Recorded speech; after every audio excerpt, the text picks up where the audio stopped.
Boom, boom, boom, boom, boom. Yo, play. Yo, we're in the building. Proper Ebonics. We're in the Kirk and building, Allen. man. Yeah, man. It looks like you're in the basement right now. Yeah, It's yeah, even you know, big ticket. I'm in my kids' room. This is my kids' room slash my podcast studio. Okay. You could Yeah, also I make mean it slash your SoundCloud room. This looks like SoundCloud. when I look at this, I think of big ticket in the basement. I'm thinking of like you like getting some bars. It's funny because I actually been writing some bars, bro. What? I've been writing recently, so it's kind of why. I'm in. That's probably why I be inspired because I come in the room and I get inspired. So I'll be ready to snap like EBT. It's just That's what. Thanks for letting us know just one of the punchlines right there. That's why are you writing rhymes? What has inspired you? yo. That question is Hmm, a very detailed answer. true. Um, I'm writing raps because I have an idea. Okay, here's a short answer. I have an idea to help promote my album when I do drop it. Okay. So I'm gonna drop a freestyle. You know what I'm saying? So it's I've been writing raps, so it's part of my promotion for my album. So short answer. Okay. All right. That's pretty cool right there. That's going to be very nice set. I like when an idea for a promotion comes to mind. I find that like that's almost up there with like coming up with a new joke, where it's like you have like a big thing coming up, and it's like, oh yeah, that would be a cool way to promote it, and you know that there's going to get views on it and all that. So that's cool. You got that. That's honestly I've been waiting to like I guess why I couldn't wait to like finish the album because like all year I just been thinking about marketing and promotion ideas. So it's like now I can like shoot them and put them out. Just because I like to promote and market now. So I'm gonna like have some fun with it. And that was one. And so I got a couple ideas to market. It's gonna be a pretty fun rollout. It's sounds like you have a good balance because I think sometimes people take the different approach where it's like just the marketing. I feel like we see that a lot where it's like people fixate on just the marketing, like marketing is fire. I'm thinking Colby Covington versus Leon Edwards, where marketing, great job. But then like once it comes to the actual performance, a little lackluster. And I find that's pretty prevalent. So you have a good balance on you. I feel like I'm leaning away from marketing now. Like I be Mm. finding myself like promoting my shows like the day of. I'm like, oh snaps! I gotta do a little better. Yeah, you got to balance that out a little bit better. I thought that's, I take back my statement, Alan. Oh my I've goodness. been like tonight in 2 hours we got action. It's proper Ebonics.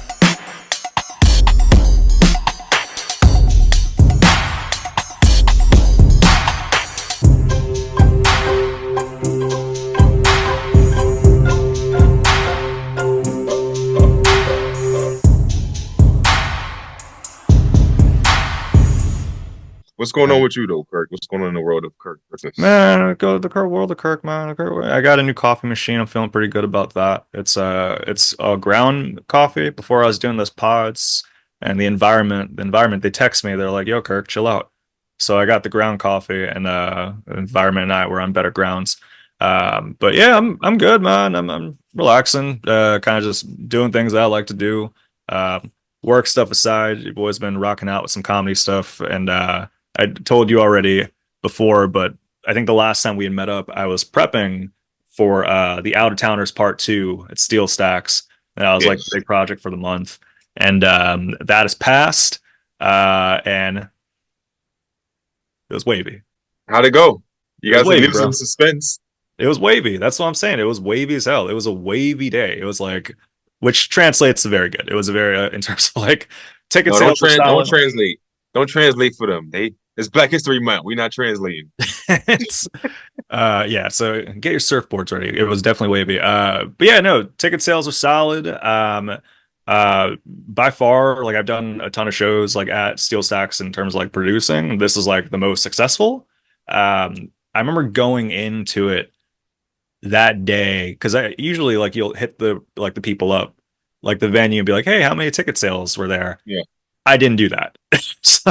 So I was like, I may just show up and it's no one. But in my head, I was like, I don't know if you ever have this with your shows, but there's certain times where it's like, I think this is just going to go well. I Yeah. just had it in my head, like, I think this is going to go well. Just between like the stuff that was going into it, the lineup, bonkers. I was like, I'm not going to check in. I hope it doesn't fail, but I think this is going to go well. Yeah. And we show up and an X amount of tickets were already sold. I was like, that's crazy. And then more walk ins.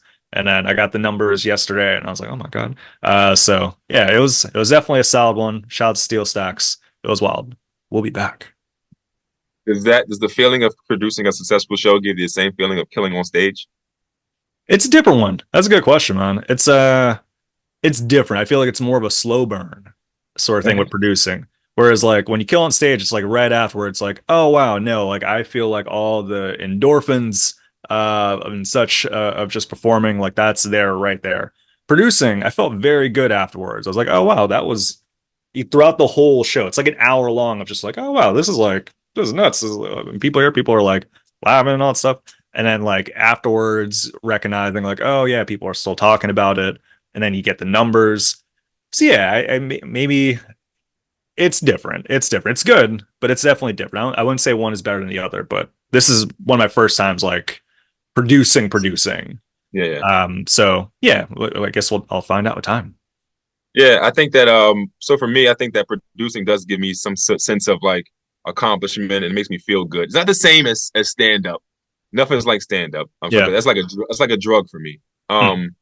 But producing does give me give me a little hit. It's like a producing is like a black and mild for me. It's like Uh, I get a little hit from this. it's, It ain't a drug. It ain't my drug, but I feel it. I feel it a little bit. You know. it's that's yeah, and Black Miles they're known for their slow burns and that vanilla aftertaste. So That's hints of why plastic. I think that so being in comedy and dealing with promoters and bookers, if you ever realize it, if you produce a successful show, you can understand how sometimes these promoters and bookers can be a little like performers. Like they act like they're in the spotlight. They want to be like the man, and you know what I mean? Because Yeah.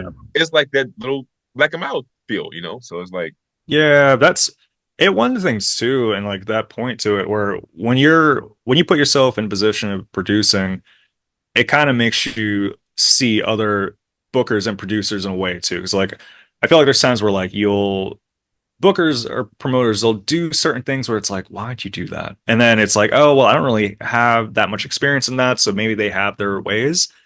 But then when you put yourself in those shoes, it's like no, they don't have to do that. Like they don't, there's certain things where it's like you don't have to go about doing that or like well, you maybe like talk to some of the performers. Like I've seen some bookers where it's just like I don't one, some of them haven't really it's not a knock, but like some of them have never done stand up before. And sometimes it makes you want to ask like what makes you want to do this? Like you could be booking dance shows, karaoke, like why comedy?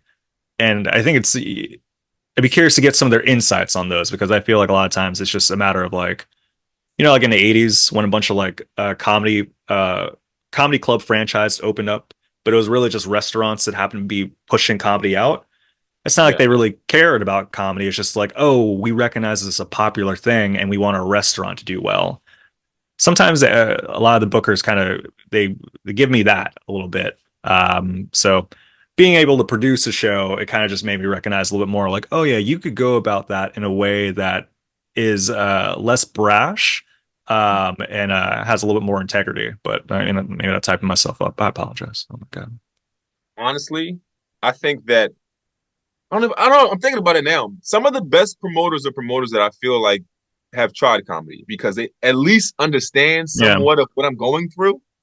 You know what I mean? So it's like the ones that have no idea, just come into games, want to make some money, like they don't understand what I'm going through. You know what I mean? It's like the ones that been in the game, understand a set, have tried and bombed before. Right. Like they may give you more grace. You know, just not saying like give you more grace on stage, but just more grace in general. Like, you know, with better pay or like Right. just things like that. So I don't know. Maybe promoters that have done some probably maybe a little bit more friendly for comedians. I would think. You know, but I don't know. Shout out to What them. That's very much like people that say like if you're doing comedy for X amount or all that stuff, and then it's like you transition into producing. That's cool. That's cool. It's like if we get some like solid producers out there, not mad at that. I think it's the same conversation that I don't know if you've seen this. Cam Newton, ex NFL player, Hmm. MVP quarterback. A lot of he's now does podcasts. He's talking about sports, and he gives his hot takes and things like that. And a lot of the people from like ESPN, they be talking down on him, like the guys that never played sports, like the guys that Yeah. have degrees but never picked up football. And Cam's like, I've played the game. Like, no matter what you guys done, I played the game. So it's kind of like I feel like the promoters that have played the game a little bit, like no matter how much money another promoter got, the ones that played the game a little bit, they know a little bit more. You know what I mean? Yeah. So it's like At the very least, you can't knock them. You can't knock. That's wild to knock someone for doing a podcast. I think this is the craziest thing right there. You mean you set up a microphone in your room and posted it on the internet? You and intruding on my quality of life. try to give you insights and views. Who do you think you are? Cam Newton. That name sounds familiar. What team was he on? Panthers. Did he dress very flamboyantly and very well? Cam Newton is very well dressed. So he has like a hat line. He's always wearing crazy hats. Yeah, that's Cam. That's Cam. Oh, I don't like Cam. I feel like he was playing like up to like 5 years ago. Cam played 3 years ago, and he said recently he's not technically retired. So he would sign somebody if it was the right team, I guess. So that's a good move. Like, yeah, I'm gonna take a little break, do some podcasting, and then get back on the field. I like that. he was on a Breakfast Club the other day. So it was like, guess he's doing all right. Yeah, a quick detour. I know this is not on and proper Ebonics listeners. You know, we have our segments and we're pretty linear in our stuff. But speaking of Breakfast Club, I didn't know Angela Lee left. I didn't Angela know, Yee. Yeah, I didn't know that she left. It's been like years apparently, but she left and has like her own show. No one told me. It's literally been 1 year. Like she left like last December. Like Oh, okay. the whole 2023, she wasn't there. I was watching a few clips. I know she wasn't there, and I saw she had. I thought it was like this thing for like years. I was like, damn, am I that out of the loop? But a year, I'm not too mad at that. It's funny. So Angela Yee left the Breakfast Club. Now she's on her own show, and it's funny because she does a show. Like I know her podcast, Lip Service. She has a show with with three other co-hosts on it, like some women. And I forget one day I was clicking on the pages. It's cute women on the show, so I clicked on one of the pages of one of her co-hosts, and I was blocked. I was like, how did I get blocked by this? I don't even know who. I don't even remember her name. But I know for a fact it was one of Angelique's co-hosts on her podcast. I clicked on her page. I was like, she got me blocked. Like, what did it? How? Damn, you're making shadow enemies out here. I might have left some comment drawing years ago. I don't even know, bro. Like, I feel like you used to do that. I don't know if you still do, but you'd make like jokes on people's posts, and then it would lead to them blocking you afterwards. I stopped leaving comment statuses like that once I got my page when I got my page deleted. I got my page deleted one morning. I would never forget. It was Saturday night. I was out partying, drinking on Instagram. Wake up Sunday morning. They were gonna make a homeless douche sign, cardboard sign like I used to do. Yeah. I went to go to my page. It said your account has been deleted. I was like, no. I had to email IG. I emailed IG and I told them that I'm a comedian and I use my page to book shows to feed my kids. And if I doubt my page, my kid's gonna starve. Damn. I gave my page back. Oh, all right, cool. Yeah, that's I forgot how that played out. I forgot if you had to like rebuild it or not, but that's a good move right there. Shout out to the kids on that one. Finally, you come through. Thank you very much. You got my page back. I want to have to get those 10,000 followers again. Thank you. You're like, I'm never gonna leave a comment on our Wendy Williams page again. I see she's my bag. She said they're making a Wendy Williams documentary. You seen that? Or I saw a little clip of it and I was like, this is all I need to see. And then I didn't move forward. But yeah, I did see something along those lines. I mean, she got to do to get some bread. I guess she broke again. And once she said that thing about Method Man's wife, I remember even I was a teen and I was like, wow, that's crazy disrespectful. And then I kind of just stopped. What'd she say?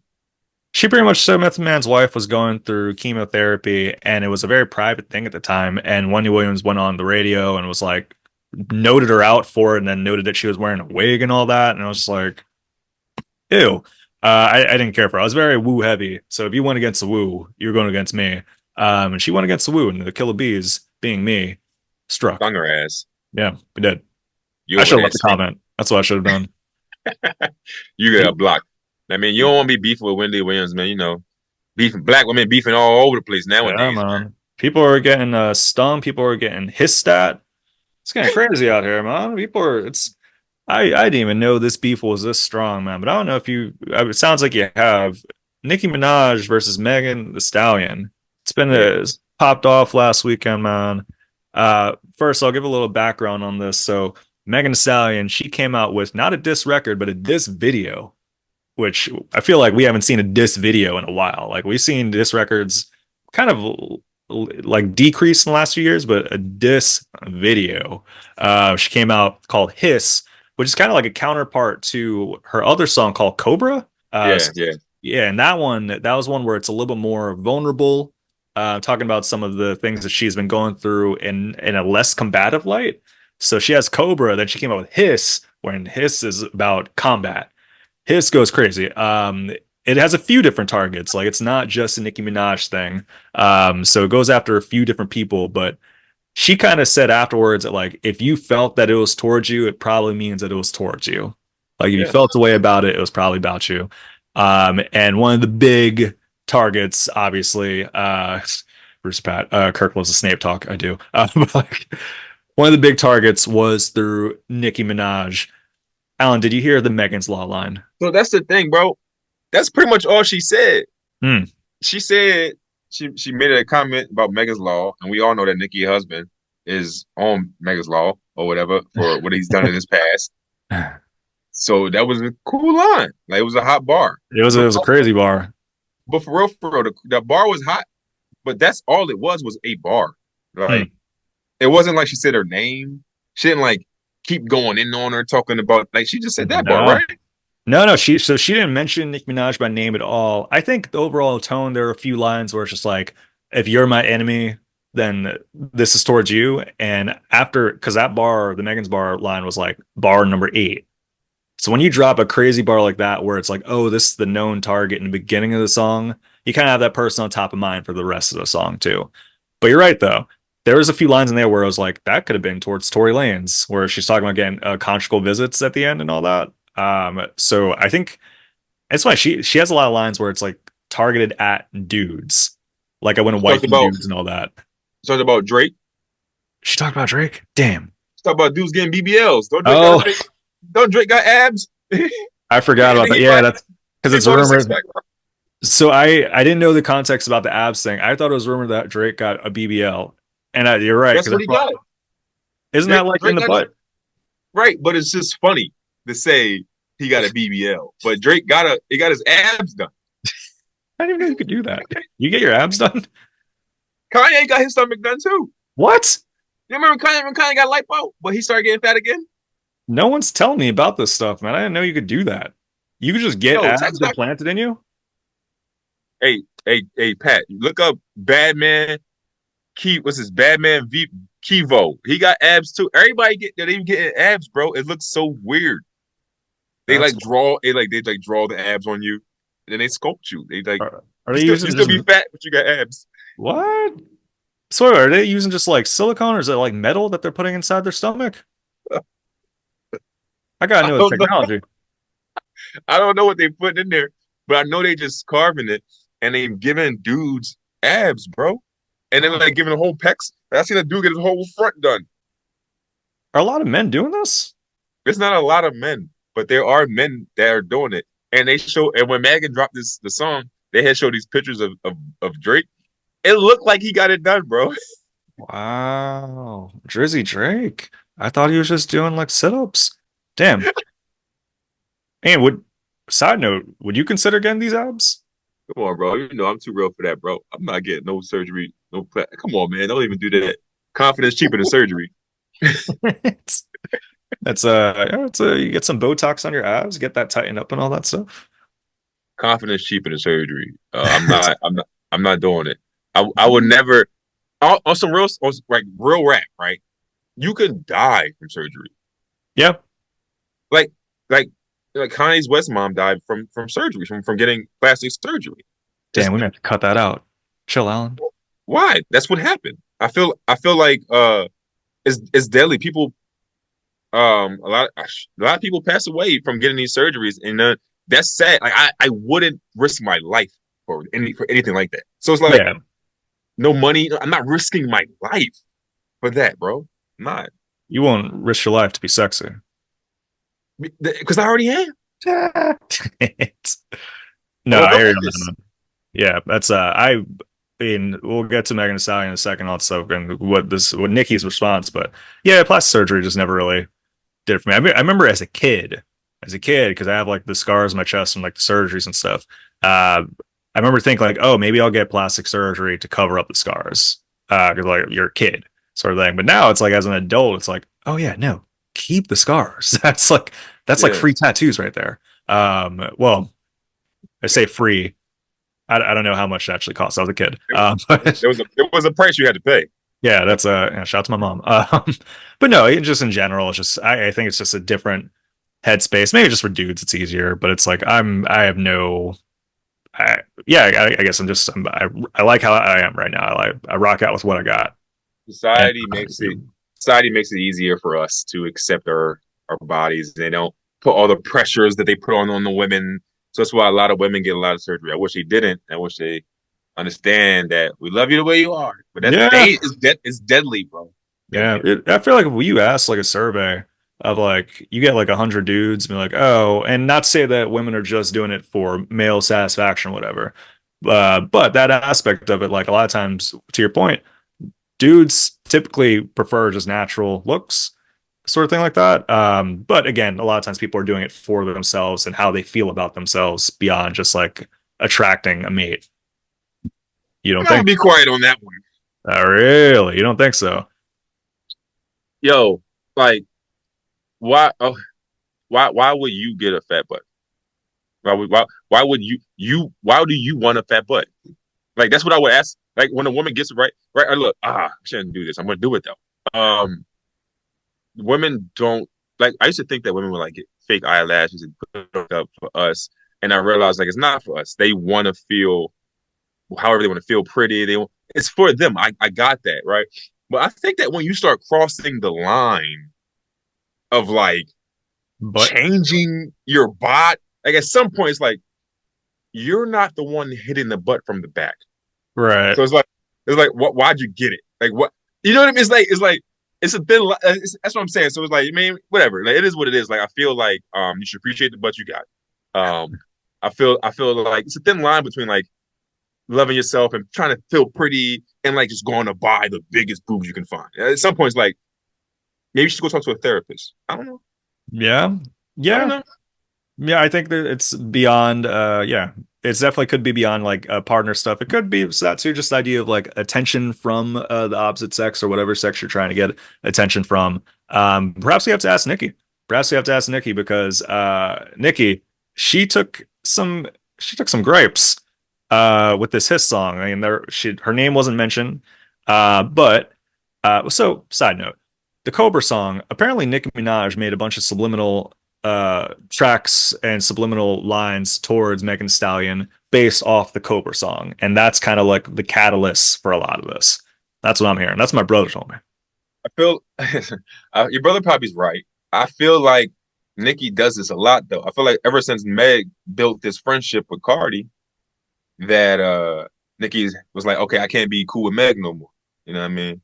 Mm. And this honestly, this is what the people come to proper Ebonics for. This is the content they really want. They want the female rap beefs, bro. Like we got I on think they lock. do.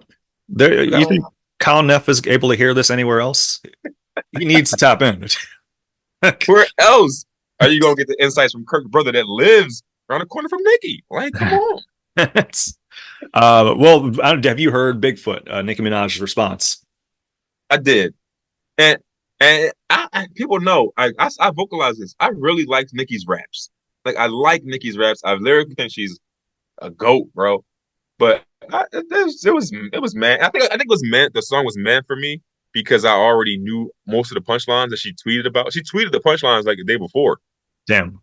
So I was on Twitter like I knew she was going to say that. I was like, oh, that makes sense. So I mean, it was a lot for a bar.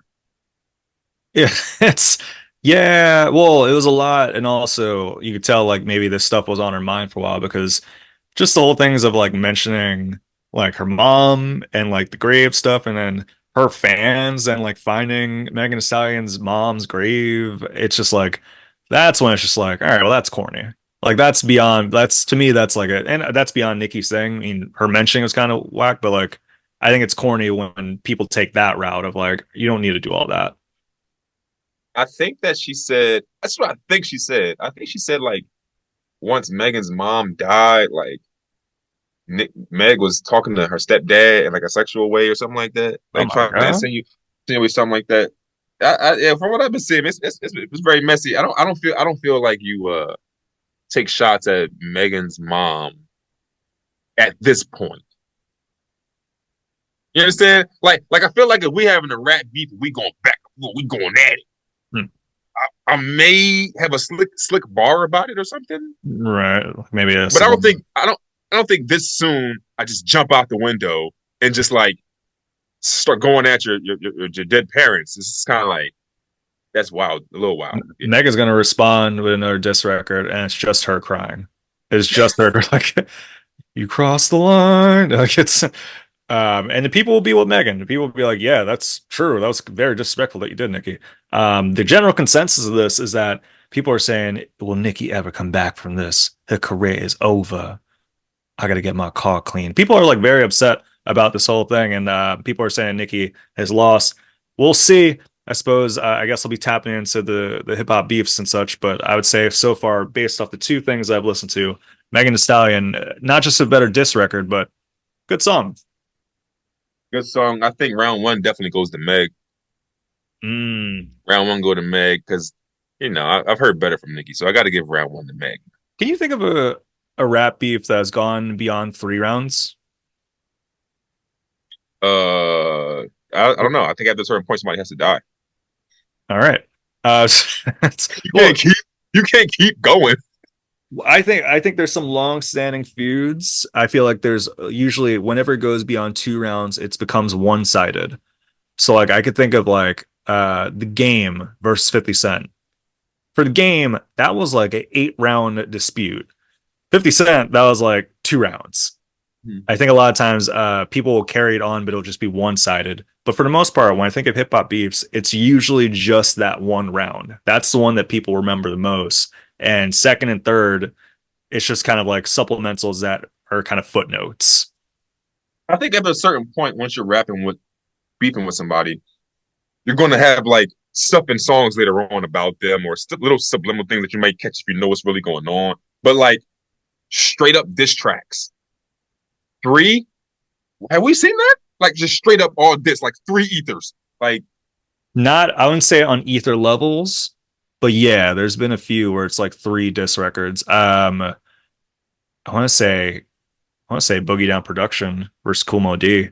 There's South Bronx, The Bridge is Over. No, actually, sorry, it may have just been those two. I think KRS may have just had a few those are the lines. only two I know. Yeah, I was about to say, but, and I don't know Kumo D's one to it. Oh, Kill That Noise. That's one that started off. Kill That Noise. And it's a whole diss record towards the Bronx. Disrespectful. And then KRS One did two back towards. But yeah, I think it was just two. I can think of like little ones like by the Game and Memphis Bleak, but they didn't really have the same magnitude. Yeah, no, it needs to, that's what I'm saying. I think after like 3 rounds, somebody it has to get physical. Like it just is like I'm not. I have no more punchlines. I just got to punch. It's, we don't want to encourage violence in hip hop, but sometimes the streets they just get kind of crazy out here, man. Side note, I was in the streets here today, man. Your boy made his visit back into the motherland. 2226 Lauren Place. What up? We were in the building, went out to its Bronx. It was a whole New York endeavor, sort of thing like that. Took the dip to go see some Broadway, but before we Not went, just talking about Africa. You said the motherland. I mean, shout out to Africa and all that stuff, man. But when I talk about the motherland, I'm talking about the Bronx. Yeah, man, it was cool. That was wavy. That was made the first stop. It's fine. My mom, I was like, yeah, I'm going to New York. It's gonna be fly. She sent me a message like, don't go to Lauren Place. You don't know what's gonna happen there. And then I didn't send this. I was gonna type it out, but I was like, this is just gonna stress her out. I was gonna say, if I get stabbed, I pray to God it's in the Bronx. I didn't say that though. I did not say that to her. I was like, all right, I don't need to ruin my mom's Saturday like that. But like, um, Yeah, no, it's the Bronx. So you're not. It's relatively. It's fine. It was daytime. It was good. You can be there at nighttime too. It'll be fun. Well, it depends. Like it depends how you carry yourself, sort of thing. Like Yes, it's that's true. yeah. So that's I'm not gonna say I'm invincible in any way because that's not true. I could get jumped. People get me wedgies if they want to and all that stuff. Who knows? But I gotta say like I don't have any hesitation while on the block that I grew up on. I can't say Right. I have. It's like no, that's it. It feels very familiar in that way. But I guess anything can happen. But yeah, quick shout out to my sister Gabby. She just turned 13. Made a little pit stop. Said what's up to her. Said to her and Kiara, my other sister, and then yeah, we hit up the streets of New York and such like that. What'd you It get was into? the first thing we got into, checked into the hotel. That was nice. Second thing we got into, got dinner. Also nice. Third thing, we went to go see a Broadway, Aladdin. You ever go see Aladdin on Broadway? Arabian Night. No, I never seen I don't it. know if that's a song. Arabian Day. That's from Aladdin, right? Bro, I can't, to be honest, I've never actually seen Aladdin movie, so I don't know if that's a part of it. I don't think it is, though. I think you're just It putting is. Arabian Nights to the tune of a one whole new world. But It is. I'm pretty sure. and it just goes Arabian Nights. That's the lyric of the song. Arabian Night, Arabian Day. I forget, yo. I'm pretty sure I'm not tripping. All right, well, producer Pat, we can double check that one. I can't fact check. It could be. Shout out to Jasmine. But yeah, it was cool, man. It was they wild out. They throw magic in there. There was a few times where I was like, holy smokes, how'd they do that? So that was cool. And afterwards, we were looking for a spot. And I was like, let's go check out the Comedy Cellar. We went to McDougal. First off, shout out to Washington Square Park. I haven't been there in years. It was so nice. The rats and the skater kids were there. It was like I never left. It was I mean, really nice. welcome home, Kirk. Yeah, it really was. Yeah, they're popping out there. Yeah. It felt very nice being back in familiar territory. It was like, oh wow, I haven't been out in New York on a Saturday night like this in a while. So it was cool. But yeah, went to McDougal Street. She's never been on McDougal Street before, so I was like, yeah, this is one of the spots, Lower East Side, McDougal. That's where it pops off. I don't know if I ever told you this. I've never actually been inside the Comedy Cellar before. No, you never told me that. No, all those years of like just being around there, I performed on McDougal Street. Never, I didn't realize there was a restaurant. I thought it was just going down. Yeah, Uh, yeah. Olive tree. yeah, it was cool. We went in, got some drinks. Immediately, I see Keith Robinson and Sam J. And for me, I'm like, oh, smokes. Like, I'm like, oh my goodness. I'm like whispering to her ear, like, yeah, do you remember the Kevin Hart documentary when he talked about going to Philadelphia and New York? That's him. Like, it was cool. It was like, oh my gosh, like that's. And then I got a little starstruck because then Keith Robinson walked past me, and I was like, and I dropped like, regrettably, I dropped a corny line. I could have had a moment to have been like, hey, what's up? I remember you from crowd work, tough crowd. I think I just dropped like, I love your work, and I was like, Kirk, you could have said something better than that. Um, but but it's Should have told me who you were. yeah, well, I don't know, man, because he was like on the go and then like to stop someone in their pace to be like, "Hey, I'm a comic." Like it didn't really match the pace. If we were like standing next to each other, maybe, but Like, um, hey, I'm a comedian. Here's my demo. it's here's my card with QR code. We were sitting down there for a little bit, and she loves the comic Mateo Lane. And before I was thinking, oh, it'd be cool to go see him here because he was performing, but it was during the Broadway show, like the time wise. Yeah. So we're sitting, and then like we were like saying something, and I see what looks like to be him walking towards us, and I was like, oh snap, I think that's him. So I was like, yeah, look up, and like she then had that moment of her stomach dropping because it's like she's like, she, like her watch like just watches him all for countless hours and all that stuff, and it's like, oh snap, he's right there, sort of thing. So that was a cool moment. It was. I feel like if I lived near there, the move would be like, oh yeah, just do some writing at the Comedy Cellar restaurant. Right. Just hang there. Just hang out. A lot of people do that. Yep. Just a lot of people hang out there. It's a good place just to hang out too. Like a lot of the big names too, they can hang out there without being bothered. You know what I mean? Like Yeah. People hand them their demos and all that stuff. Yeah. scanning QR codes. Yeah. I'm gonna get banned from Comedy Cellar. Yeah, it was cool, man. Afterwards, stepped out, saw Tony Woods looking at the lineup, and I was like, I think that's Tony Woods. And came back, we made eye contact, dapped him up. I was like, oh, that's nice. And I think he's in Hanover right now, which is pretty cool. Oh, doing Church of Satire. Yeah, I don't think he was promoted or advertised to be there. He just He kind of wasn't he wasn't on it, but I know the feature. I know the feature. Patrice down there, she be running with Tony Woods, so it just makes sense to pull up. that's pretty cool. Yeah, man. That's it. He's just a humble dude running around doing comedy, just like No, at the Comedy Cellar, Church of Satire in Hanover. It's just like yeah. you never know, man. Oh, so I walked past Grizzly Pier on the McDougal one, and there was like some barkers out there. And then I was like, yo, is Alan Massenberg on the show? And like, I was trying to hype you up sort of thing. Is there, I think there's two locations. I think there's one in Midtown and there's one on Lower East Side. Yeah, yeah. I Mm. be doing. I do Lower East Side. I don't do the Midtown one ever really. Okay. I was thinking it would be like, oh, how wild would it be if I like just bumped into you right here? Just like kind of just randomly popped up. If you was there on Sunday, you would have. I was there on Sunday. Damn. I was at the Cellar on Sunday too. Damn. That's why I said for you to let me know.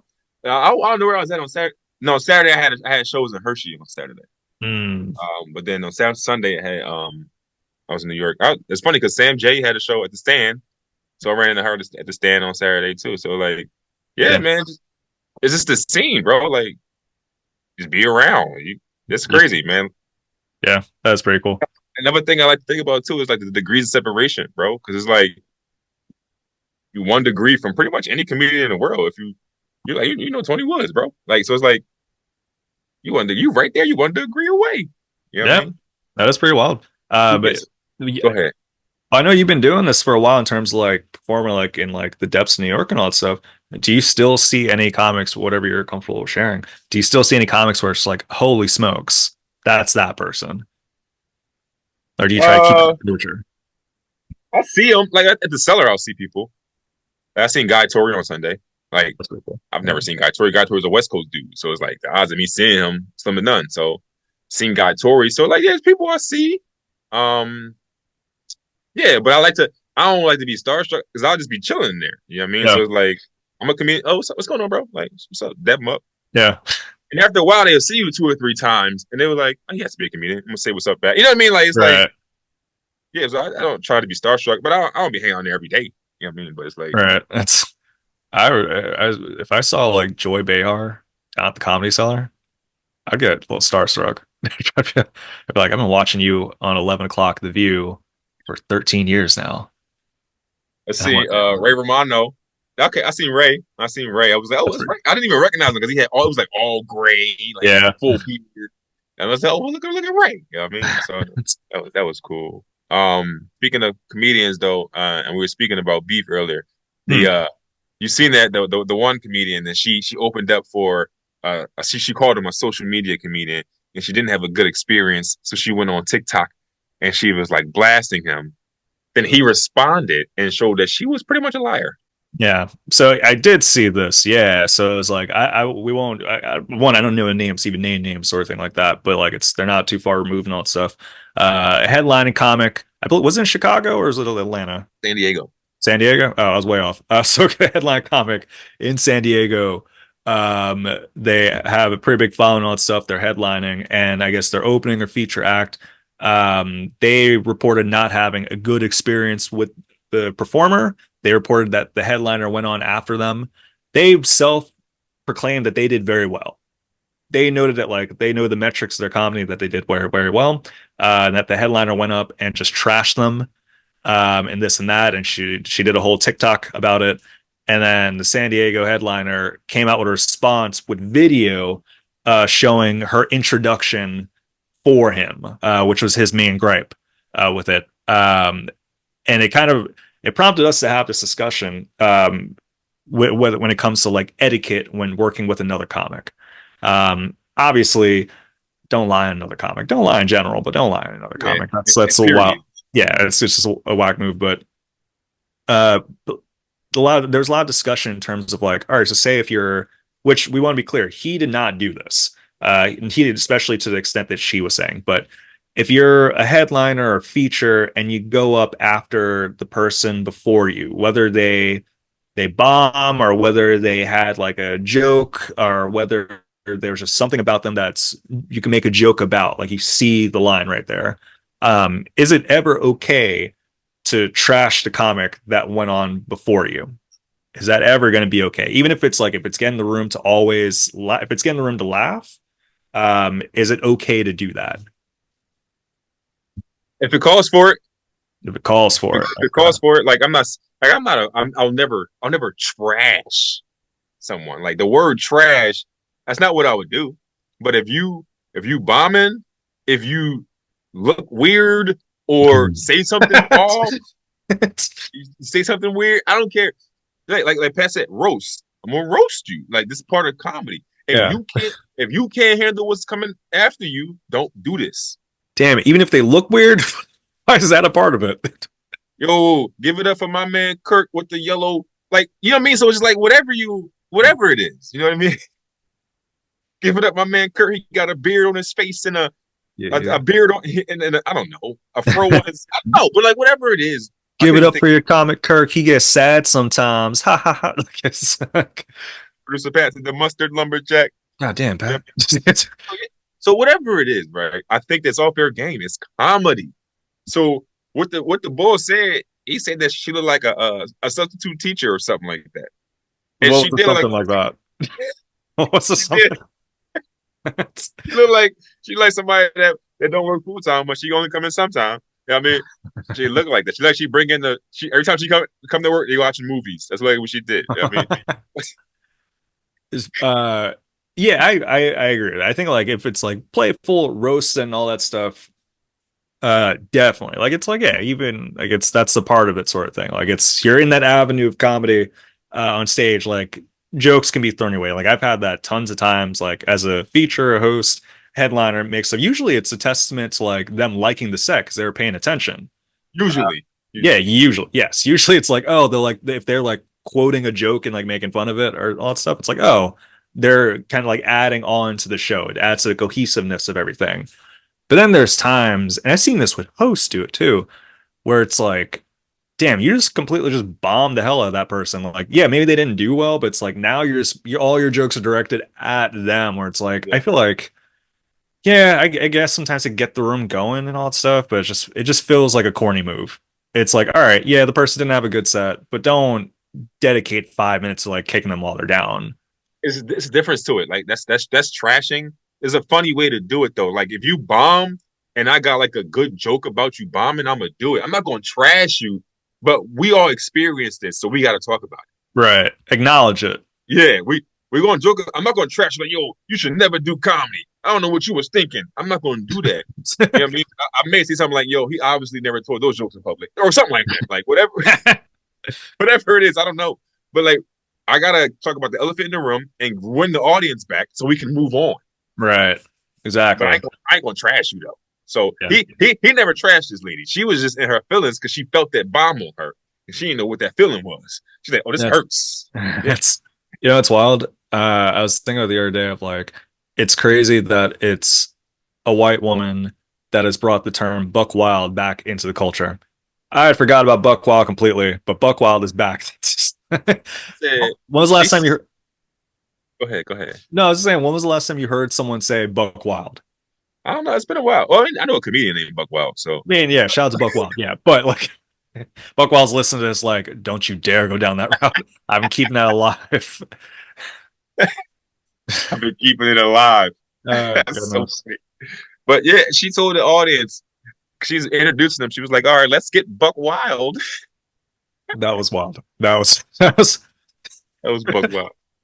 it's almost kind of funny. I don't know if she meant it to be funny like that, but like fact that like you're performing for in front of an all black room and you're like the only white performer. It's like, all right, guys, you ready to get buck wild? It kind of speaks to the whole substitute teaching thing a little bit. Yeah, that's why that substitute teacher was so good. Yeah, I was like, that's a funny thing. Yeah, I haven't really heard much from it. I will say though, based off just kind of the fabrication that she went into and like Yeah. how popular her video got, I don't think that I get it, it's all fun and games, but it kind of seems very much like people were constantly giving her attention because of it, which obviously that's going to lead to more exposure, perhaps her getting headlining positions off of ultimately was a fabrication of a comic. Like we talk about insulting a comic, but this was lying about a comic. Yeah. And I can't say I advocate for that. So I didn't really care for like the how much attention she got because of it, and how even while people were joking about it, they were kind of pushing her name forward, which I think ultimately was the goal. So that part's a little frustrating. That's part of the course, but I don't think she was going to receive any headlining gigs because of this. Hmm. I don't see that. I'm pretty sure she gained a few followers, but I know she didn't go viral through the roof where she's like now a draw. That didn't happen. You I know, don't know, man. I feel like there was a good like week and a half where it was like nonstop seeing her on my feed. ask a So ask a regular person that are not fans of her or the other comedian, and that aren't fans like comedy. They don't really know about this. This not like a career pivotal moment. You know what I mean? Like people don't even know their names. Like, Brewster Pett in the business, and he don't know their names. So it's like this not pushing the needle like that. Where she's like now she's going from host. She was hosting the show. She wasn't even featuring. okay. This not like no. This not taking it to the next level. It's if anything, she's going to get less jobs because like oh this is all a farce. Like this is Uh, all a lie. So no, I uh, don't. well, we'll be seeing her at Helium next week. With that, to push the needle forward, let's get some prop suggestions.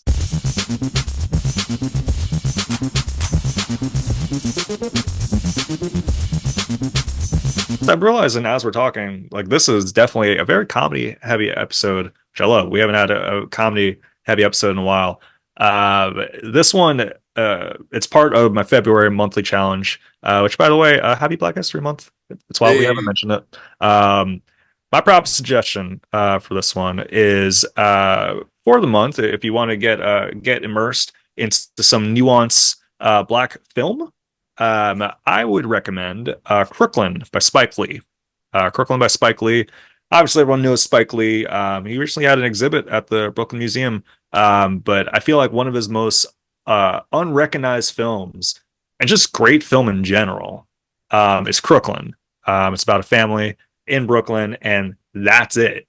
It's literally just the day in the life of them through the direction and visualization of Spike Lee. And I think it's a beautiful film. It's not really talked about much, but it's one of my favorites. And it's been about 5 years since I watched it, so maybe I might revisit it tonight. But my prop suggestion: check out Crooklyn. that's one of the like first Spike movies that I can remember that I've seen. Yeah, it Like I came out. feel like Do the Right Thing, Yeah, but like Crooklyn, I remember seeing when I was young. yeah, it came out. I think shortly after Do the Right Thing. I think it came out in '92. Yeah. So I think it may have been the one that came out right afterwards. I gotta double check that.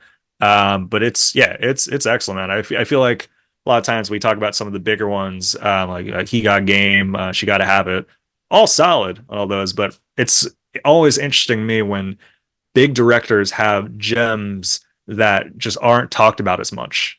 Yeah. And I find that kind of almost enhances the movie a little bit because it's like, oh wow, this is a masterpiece right here.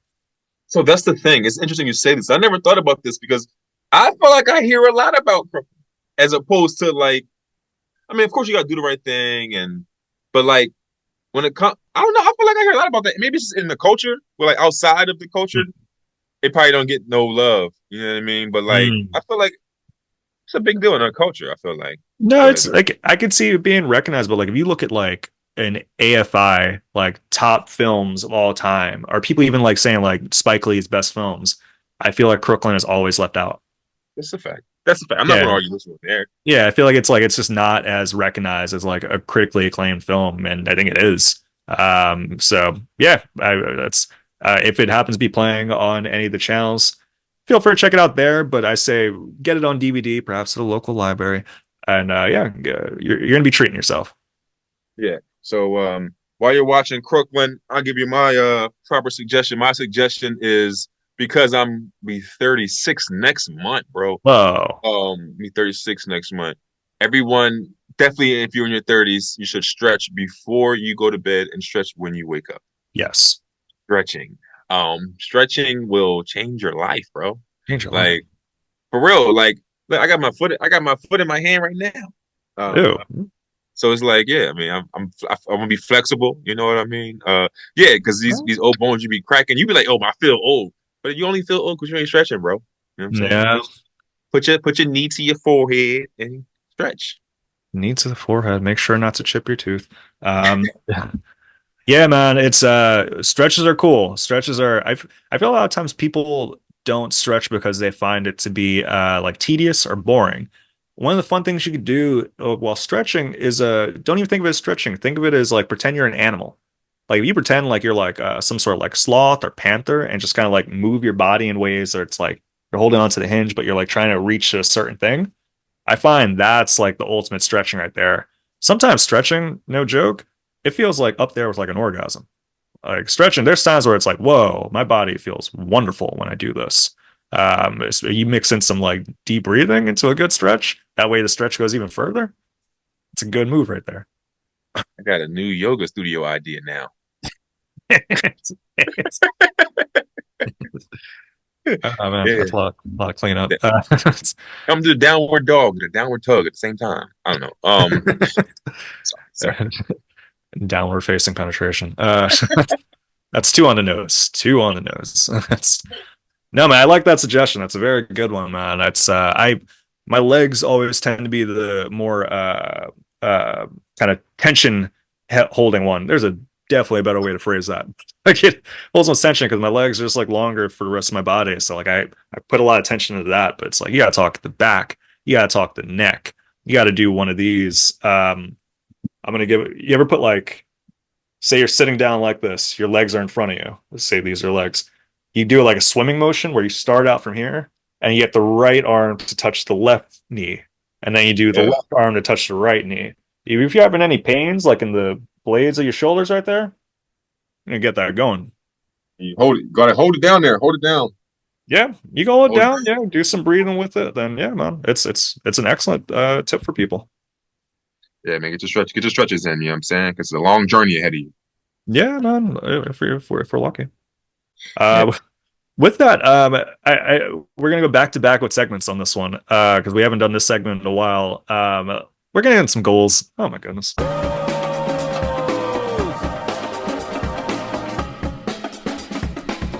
So along with February, you know your boy has his challenges. You know your boy has his monthly challenges and all that stuff. I didn't do a challenge for January because there's a lot of stuff going on in January, but I'm back on my BS. Your boy's got a nice little a joke heavy challenge for February. Um, you know this. I used to be very big into writing monologue jokes. Oh, That was like my thing. I think you dipped into it for a little bit as well. yeah, I did. I did. And it was a whole thing with my buddy Jason and I, and then even Dan Getz for a little bit. Shout out to Dan Getz. We would like exchange news articles each morning and then have to write a joke for them towards the end of the day. And the other person was there to hold you accountable for writing jokes and all that stuff. I decided that I was like, oh, it's been a while since like I've written these type of jokes, and I wanted to give it a shot again. So the goal for February is each day get at least 3 articles and write jokes about them. So it has to be at least one joke per article, but usually the way how the things work and how it's been working for the last 2 days is that it just leads to other punchlines for the joke itself. So yeah, that's been good. I guess by the end of this, if I happen to do like the limit of 3 times 29, I don't know the math. I'm not going to try to guess that number, but 3 times 20. Oh, it is only 29 days this month. yeah, Crazy. I know, right? That's the leap year one too. Right.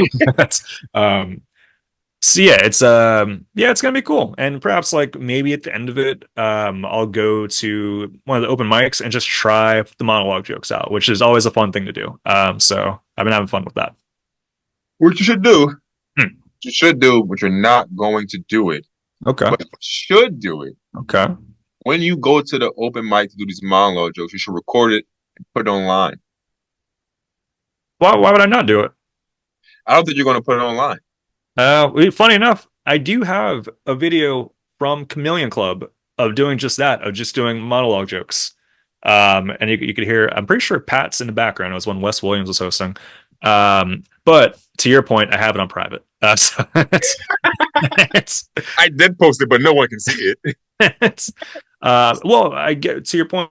Yes, I think if you are going to post something online, something like topical jokes where you're not going to be using them later on, I think that's okay to post. So maybe I may put that into the equation.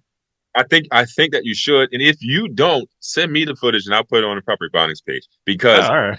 I think that if you have nine, was you said 33 monologue jokes for 29 days, what's that? 90, 87? 87? I think it is. Yeah, I think it's 87 because So yeah, 80, nine times three. yeah, Yeah, probably. 87 it's right, it's 87.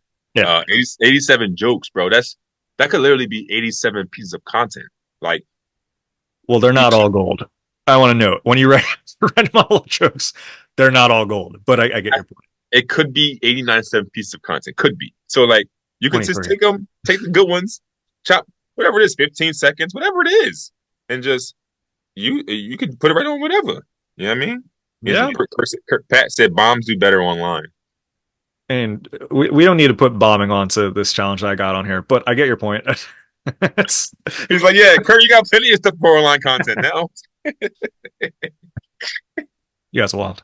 But I'll let you know. I'll keep you guys posted on the goal for the month. But that is the main one. Hold me accountable by it. But I am my monthly challenges. You boys going to do it. Yeah. All right, so I'll give you my goal.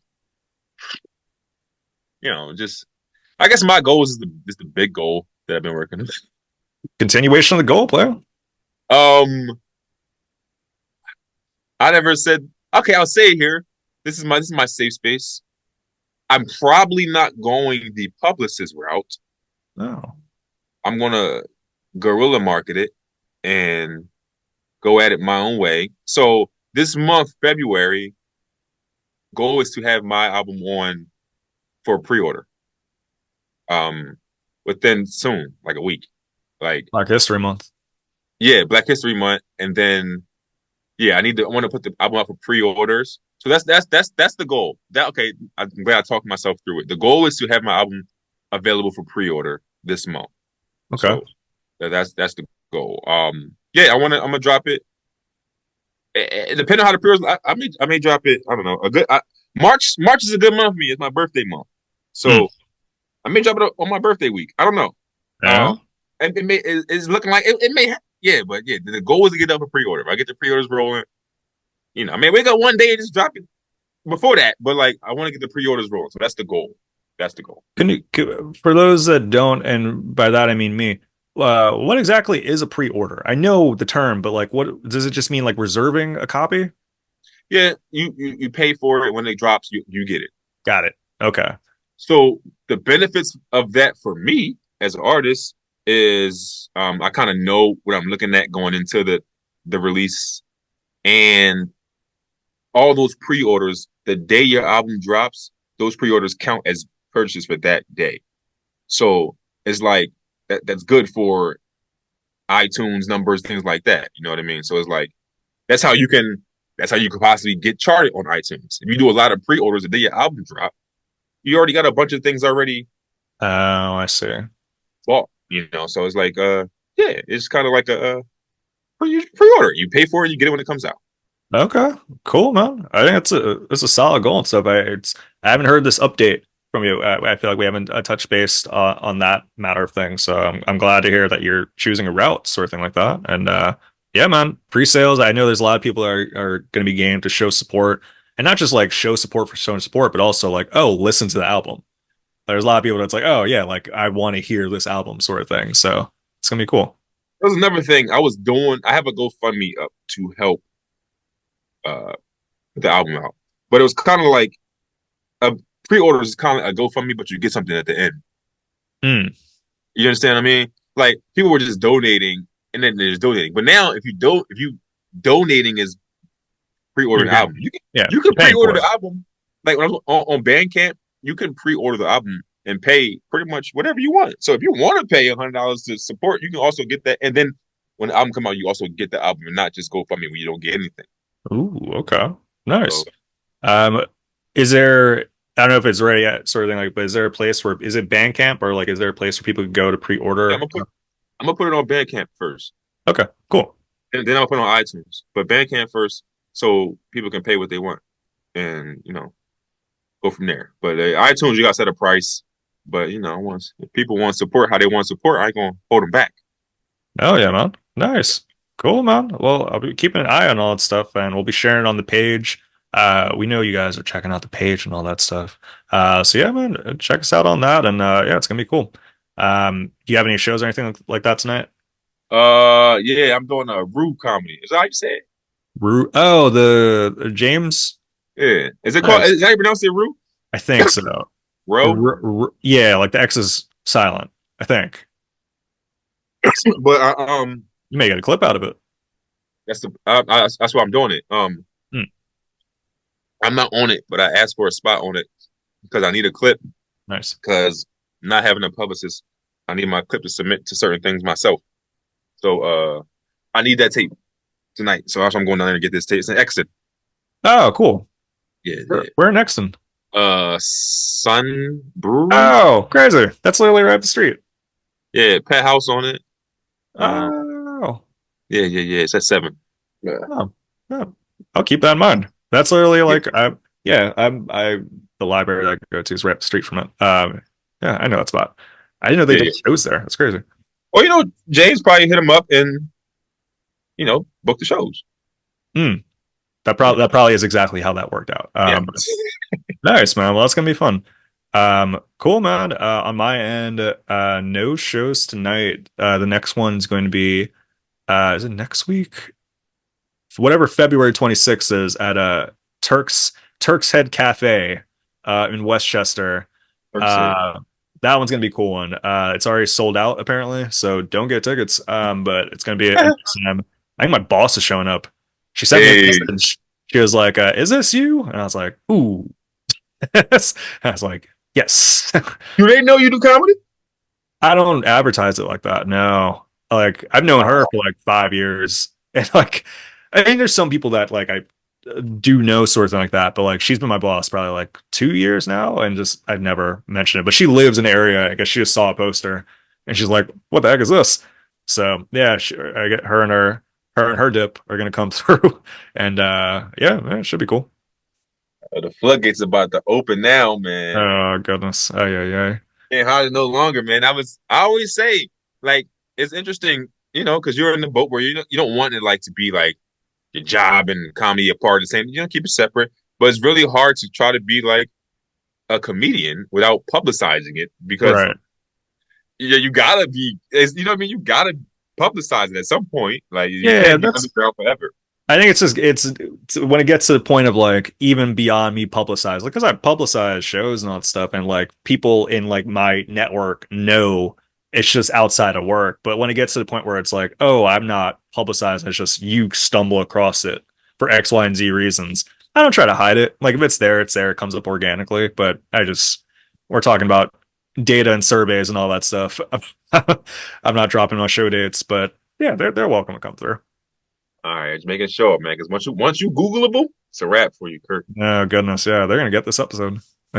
That's, we didn't know you listened to Megan the Stallion. We would have like that's, Like you're fired. We're Nicki fans. oh no. Well, man, it's been a solid episode, man. I'm glad I was able to catch up with you, man. It's been a minute. For those listening, as always, thank you for doing that. Check out our shows and all that stuff. We're all over the streets. Perhaps meet us at the Comedy Cellar. We'll be dapping people up. Perhaps even at one point get on stage. Oh my god. But as always, thanks for listening. Be easy. Mm. Peace.